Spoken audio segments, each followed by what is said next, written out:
Hi everyone, I'm Shaylin here with Reedsy. Today we're going to be talking about how to deal with a negative book review.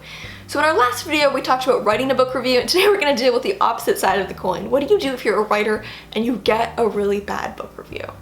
It's not what we dream of as writers. I think we all dream of publishing our books and then heading over to Amazon and seeing all those beautiful 5-star reviews.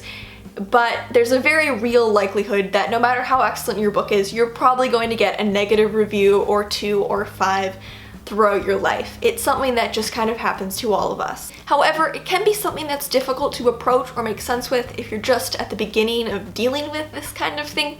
So here are a few things to keep in mind when you get hit with your first negative book review. Now, number 1 is to just not expose yourself to negative reviews unnecessarily. It can be really tempting when you know they exist, but sometimes an afternoon just scrolling through all of your Amazon reviews isn't the best thing for your mental health. A lot of writers choose not to look at their reviews because it can just be too disheartening to see all that criticism when it's too late to change anything. Number 2, save those positive reviews for when you're having a bad day and you need to brighten your mood. If you get a really positive review that really just makes your heart sing and really just kind of brightens your day, save those in a document or in a folder so that when you get hit with a negative review and it's really bringing you down, you can go look at all those really positive, glowing reviews and remind yourself that there were people who loved your book, and their opinion is just as valid. This is something you can do even if you're not published yet. Say you get some really positive feedback from some of your critique partners or beta readers, you can save that so when you get some negative feedback, even though it's going to be helpful, if it's bringing you down,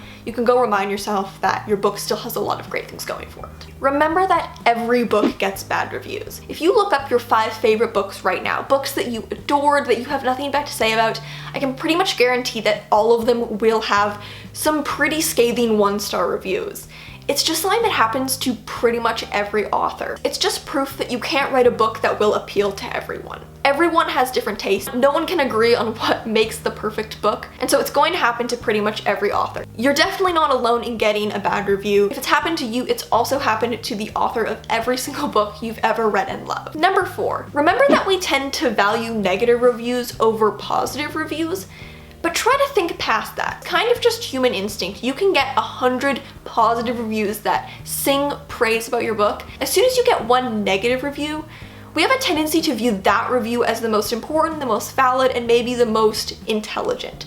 For some reason, people often tend to view negative criticism as more intelligent or informed than positive feedback. It's how we perceive things, but there's not really any ring of truth to it at all. A positive review can be just as intelligent and well-informed as a negative one. Just because one person dislikes your book doesn't make that person right and everyone else who loved it wrong. It's all subjective, and if tons of people are loving your book, there's probably a lot of great things going for it. Number 5, this one is difficult, but sometimes you just have to learn to laugh about it. Sometimes if you get a really angry review that's so scathing, it's basically just an incoherent rant. Sometimes if you get a review like that, all you can really do is just kind of learn to laugh at it, because in a way it's kind of funny. Sometimes you just have to laugh at the fact that they're so angry over something so seemingly inconsequential.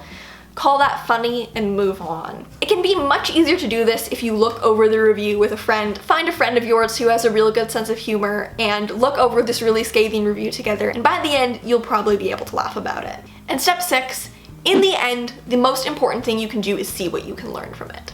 No one writes a perfect book. That's a fact. It's always unfortunate to feel like you could have done better. We all want our books to be as good as we can make them, but it's just seemingly impossible to write a perfect novel. And this is greatly due to the fact that it's impossible to write a novel that appeals to everyone. It can really suck to know that there are mistakes in your book or things that you wish you could have done better at when the book is already published. And so as good as it is to learn to laugh it off or learn to not let it get to you, there's probably still some important feedback in a negative review that you can learn to implement in your next book.